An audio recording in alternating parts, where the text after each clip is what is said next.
Hello hello అండి. మైదా పిండి తోటి గులాబ్ జామున్ చేశాను చూడండి. సోమవారికి ఈరోజు నైవేద్యానికి అయితే దీనికి కావాల్సిన పదార్థాలు అదే మైదా పిండి చిన్న టీ గ్లాస్ వేసాను. 2 స్పూన్లు ఇదిగోండి 2 స్పూన్లు మన పాలపిండి వేసాను. కొంచెం నెయ్యి వేసి నీళ్ళు కానీ పాలు కానీ వేసి వేసుకోవాలి. నేనైతే నీళ్ళే వేసి వేసుకేసాను. కొంచెం సాల్ట్, కొంచెం తినే సోడా పిండిలో వేయాలి.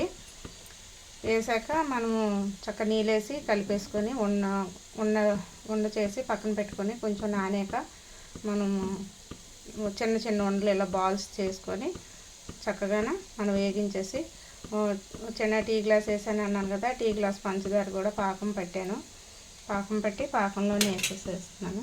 ఇదిగో చూడండి, ఇట్లా వేసి ఇదిగో చూడండి, కొంచెమే కదా సోమవారికని నేను ఇందులో వేసి పాకం చేసి ఇలా వేస్తున్నాను. చూసారా ఎట్లా వచ్చాయో. మనం అవి తీసి ఇందులో వేసేసుకున్నాము. నూనె పెద్ద పెద్ద కళాయిలో నూనె ఎక్కువ కాకూడదు కదా. నేను సోమవారికే కదా కొంచెం చేశాను కనుక నేను చిన్న కళాయిలు వేసి చేస్తున్నాను. నేను శనివారం పూట ఇలా సోమవారికి నైవేద్యం చేస్తాను కదా, ఈ వారం ఇది చేశాను. అంటే మనము మైదా పిండితోటి మనం ఇట్లా చేసుకోవచ్చని మీకు ఒకసారి చూపిస్తామని వీడియో చేస్తున్నాను. ఇలా చక్కగా ఎర్రగేగాక మనం తీసేసి దాంట్లో వేసేసుకోవడమే. మనం ఫస్ట్ కొంచెం సిమ్లోనే పెట్టుకొని వేసుకోవాలి. బాగా కొంచెం ఎగేదాకా తర్వాత కొంచెం ఐస్ చేసుకొని వేగిపోయాక మనం పాకంలో పెట్టేసుకోవడమే. ఎట్లాగా చెప్పాను చూసారా ఎలాగ అయిపోయా.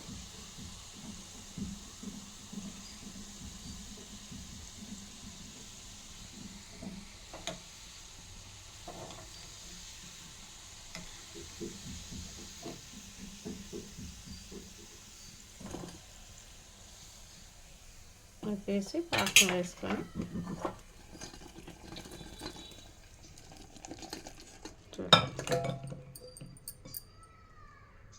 చూసారా ఎంత బాగా వచ్చాయో.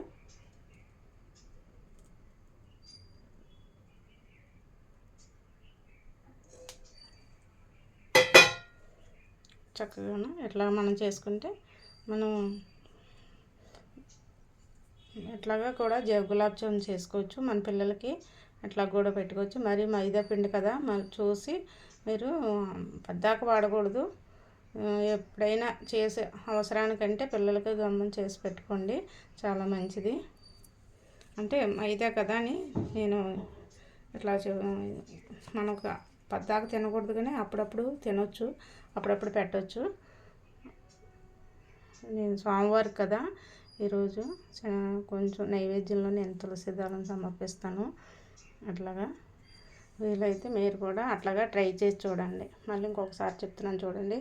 ఒక గ్లాసు మైదా వేసాను. 2 స్పూన్లు వచ్చి పాలపిండి వేసాను. ఏదైనా పర్లేదు పాలపిండి, కొంచెం నెయ్యి, కొంచెం తినే సోడా, చిన్న సాల్ట్ వేసాను. వేసేసి వాటర్ వేసి పిసికేసి పక్కన పెట్టి ఒక 10 నిమిషాలు మనం పంచదార పాకం పెట్టుకునే లోపల నానుతుంది కనుక అప్పుడు మనం నూనె పొయ్యి మీద పెట్టుకొని చిన్న చిన్న బాల్స్ చేసేసి వేగించేసుకోవాలి. లైట్ సిమ్లో పెట్టి పాకంలోని వేసేసి మనం ఉంచేస్తే మన గులాబ్ జామ్ సేమ్ గులాబ్ జామ్ ఎలా చేస్తామో ఇది కూడా అట్లాగే. కానీ ఒకసారి చేసి చూడండి, బాగా వస్తాయి, చాలా టేస్ట్ కూడా బాగుంటాయి. అదే శనివారం సోమవారం చేస్తున్నాను. ఒకసారి వీడియో మీకు చూపిస్తామని చేస్తున్నాను, ఎట్లా కూడా మనం చేసుకోవచ్చని. ఒకసారి ట్రై చేసి చూడండి.